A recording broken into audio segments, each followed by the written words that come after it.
Bem, pessoal, dando sequência, na verdade, finalizando nossa lista de exercícios, né? Esse é o último exercício de uma série que a gente vem fazendo. Então, se por acaso você começou a assistir nesse vídeo aqui, você tem vários outros vídeos anteriores com vários exercícios de expressões de consultas em cálculo relacional. Esse último aqui, a gente simplesmente vai fazer conversões de expressões na álgebra relacional para o cálculo relacional. Tá? Então, se você não fez ainda, aproveite, dê uma pausa agora, tente resolver antes de ver as respostas. Então, se você já tentou, vamos lá, vamos ver as respostas aqui. Nesse, a gente tem uma seleção, a gente usa o sigma, o operador sigma, e a gente vai dizer que o atributo A da relação, a gente tem, veja que tem três atributos em relação A, B e C, o atributo A tem que ser igual a C.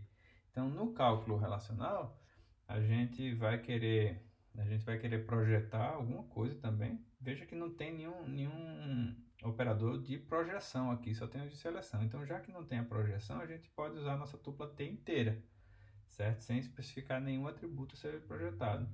A nossa relação alvo, nossa range relation, é o R, né? Que é a relação que está ali especificada na expressão em álgebra. E a condição que a gente tem é que T igual a A, né?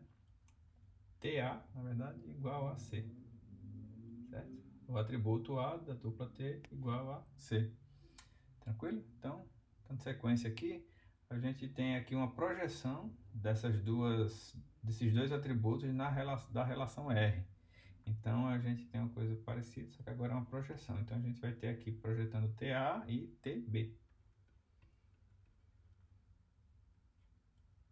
E aí, a gente não tem nenhuma condição, não aplicou nenhuma seleção aqui, então a gente simplesmente define nossa range relation, ok?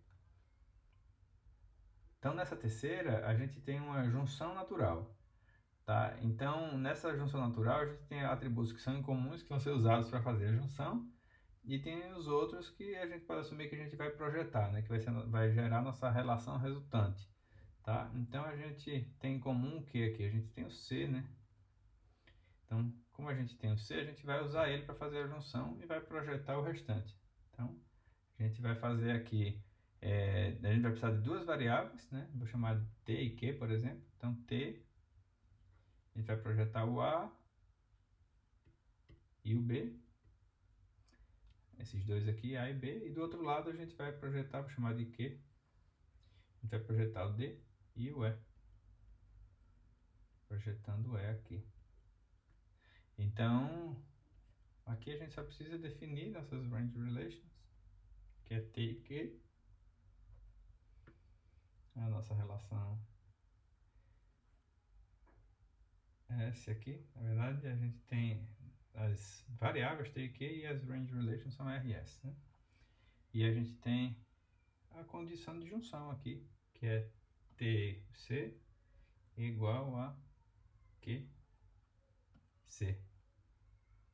Então, ó, acabou a nossa fórmula aqui. Então, nessa letra D aqui, a gente tem uma união. Então, o que é que significa uma união? A gente quer recuperar tuplas que sejam ou dessa relação.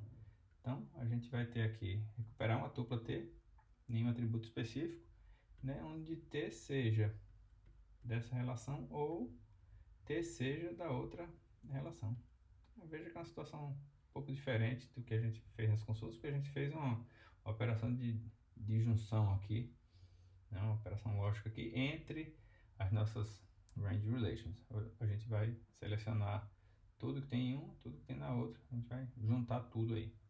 Aqui a gente tem uma interseção, né? A interseção, a gente vai ter tudo que tem na relação R e tem na relação S. Então, é muito parecido com esse caso aqui.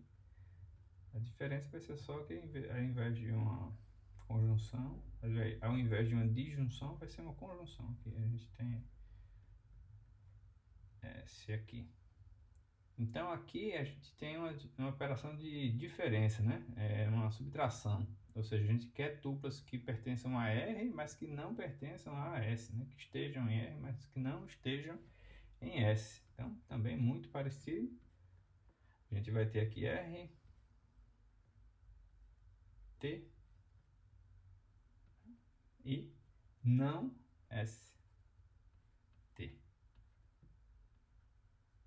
Okay?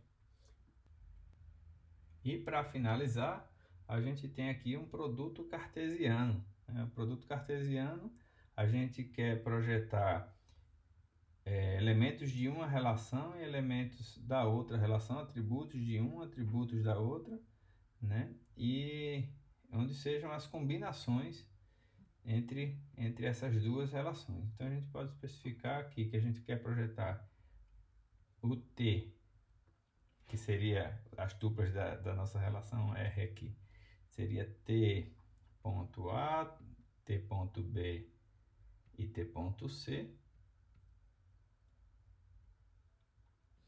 E a gente teria uma outra variável, vou chamar de Q, que seria Q.D, Q.E e Q.F, que seriam os três atributos. A gente quer projetar todos os atributos, né? No produto cartesiano acontece isso, né? E do outro lado, a gente quer que T seja da relação R e Q seja da relação S. Q. Então veja que é um pouco diferente aqui da interseção, né? Aí faz toda a diferença aqui no efeito final, que a gente vai querer projetar todas essas combinações aqui, desses três atributos de um lado, três atributos do outro, sendo T da relação R e o Q da outra relação, a relação S. Então, esse foi o nosso último exercício dessa lista. Espero que todos tenham aproveitado bastante, tenham exercitado. O cálculo relacional ele é muito importante, de fato, para você ter uma boa base teórica de como funciona o SQL, né, qual é o embasamento teórico para o SQL. E na próxima aula a gente vai começar a ver as consultas em SQL propriamente dito. Ok? Até mais, pessoal!